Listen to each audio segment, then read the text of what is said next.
Hey y'all, it's Nicholas Cox from Queen City Appraisers. Today we're here at 2737 Linden Street Lane here in Charlotte, North Carolina, and this is the property we chose to appraise. Here's some quick numbers about the county. Mecklenburg County is also the most populated county in the state of North Carolina and has an estimated population of just over 1 million as of 2018. The county is located in the southern part of the state and contains Charlotte, which is the largest city in the state of North Carolina. It has a total land area of 524 square miles, and it is entirely contained within the 485 loop. My name's Sam Manolis, and I'm part of Queen City Appraisers. The 8 pieces of criteria we used when finding comparable properties for our subject were price, year built, neighborhood, number of bed and bathrooms, square feet, lot size, high school and rating, and neighborhood home value and current and expected growth rate. We liked this as our first comparable property because we looked at it as a smaller, modern version of our subject that was very proportional in price and size. It also has the same expected growth as our subject's neighborhood. We liked this house as comparable property because it was almost identical in everything. It was just a bit more luxurious and had more amenities. It was also an older house, just like our subject, built in 1972, and is in the same neighborhood. Property number 3 is on the same street as number 2. It's a little bit smaller, but is more expensive because it's very nice. It has a fantastic appearance from the outside and a very comfortable interior. Property 4 was one of our older houses, built in 1940, but still holding up well and in a neighborhood with an expected growth rate of almost 5% next year. Property 5 is our oldest house, built in 1938, and by the looks of it you can tell it's a lot smaller and a lot older, but there are 11 bed and bathrooms on the inside, so it still holds up pretty well. This property was chosen as our final property because, although it is also very similar to our subject, the biggest thing that drew us to it was the amount of plant life and trees that cover the outside of the house. So we're curious of how appraisers value this house on the market. My name is Alex Griffin, and this is the sales comparison approach method. So our average adjusted sales price was found to be $3,317,357. More on that later.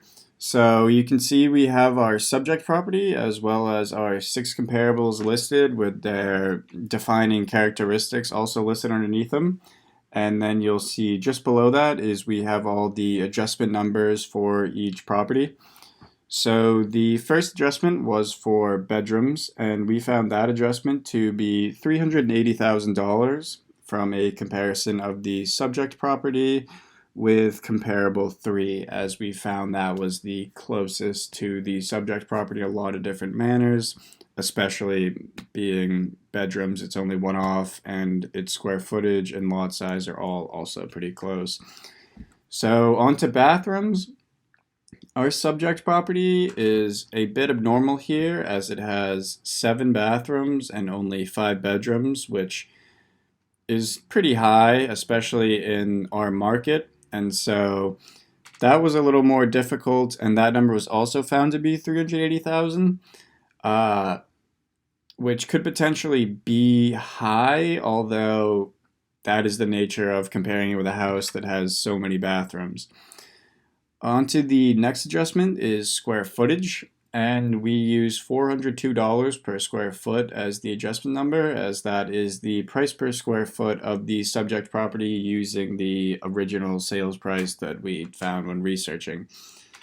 The next comparable is lot size, and we found lot size adjustment number to be $91,954 per acre through a comparison of the subject property and comparable 3, as like I said before, with bedrooms, they are 2 very close properties in terms of characteristics, and their acreage is also pretty close, so we can assume that they're on similar sized lots.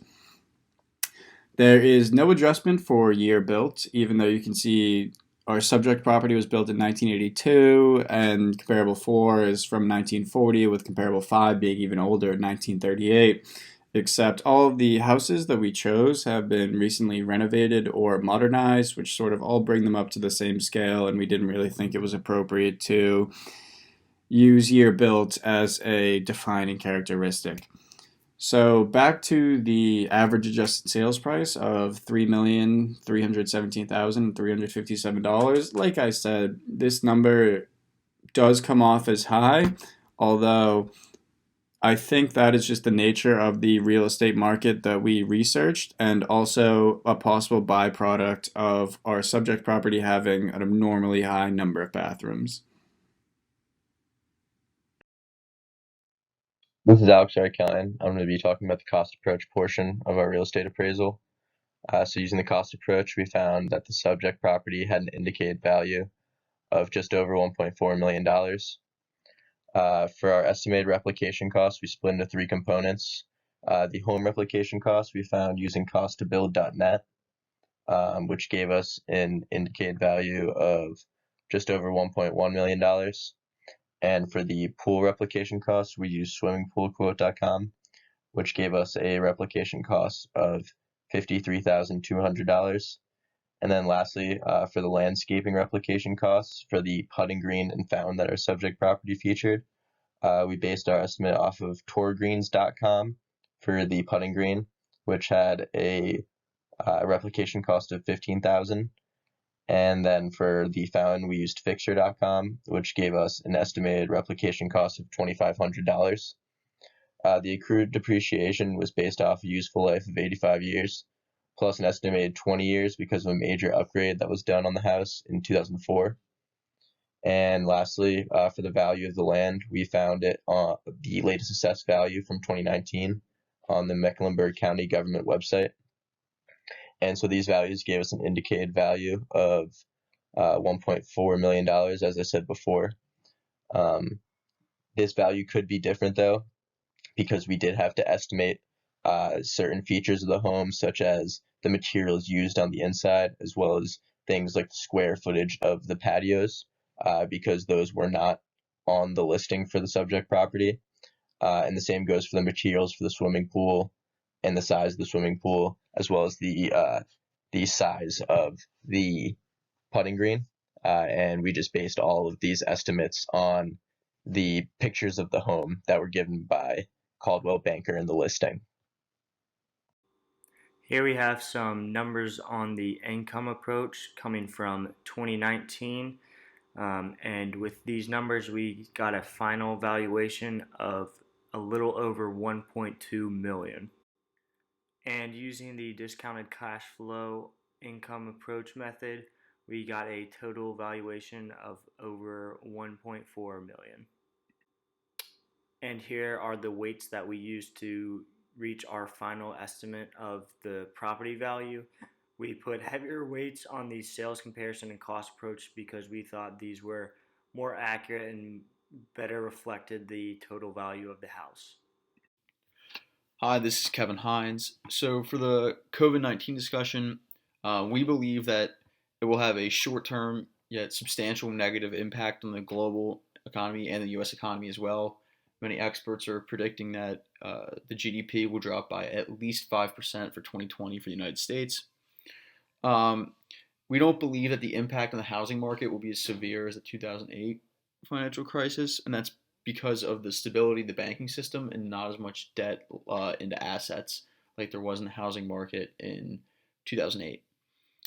We believe that Charlotte in specific will be hit harder than a lot of areas, and that's because of the high location quotient for a lot of industries that are being hit hard and employ those people. So, for example, 3.81 for flight attendants, 3.25 for teachers, and 3.23 for sports competitors. All of the industry, like schools are done, flight attendants, there's almost no flights flying. Sports competitors, all the leagues are closed. So the stadiums, like Charlotte Hornets, Carolina Panthers, can't pay they're gonna have trouble paying hourly employees. So the price we do not believe will actually decline in the housing market, but the amount of houses closed through sale will decrease substantially. We can already see that in the weeks of March, the weeks that ended March 21st and March 28th. The amount of new houses listed were down 13.1 and 34% respectively. And because of the decrease in supply and demand, we do not believe the price will be heavily impacted, and that can be seen by the 3.2% price increase that actually occurred in the month of May for the median house price listed online.